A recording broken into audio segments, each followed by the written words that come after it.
All right, today I have a Peugeot and I'm going to show you how to add fuel, gasoline to this particular vehicle. This is a 3008. Okay, this is the Peugeot 3008. And I'm going to show you how to add fuel to this vehicle. So before we get started, can you give me a thumbs up as well as subscribe to my channel? I'll appreciate it tremendously.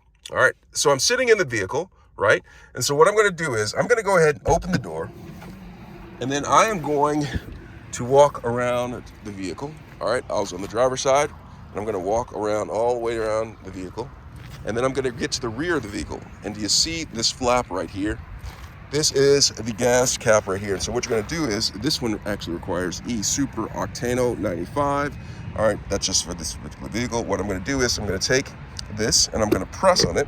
It pops open, and then I'm able to twist open the fuel cap right there and add fuel. And when I'm done, I just take it, twist it, just like that, until it's closed, close this door, and voila. That's how you add fuel to the Peugeot 3008. I hope this is helpful. Thanks a lot for watching.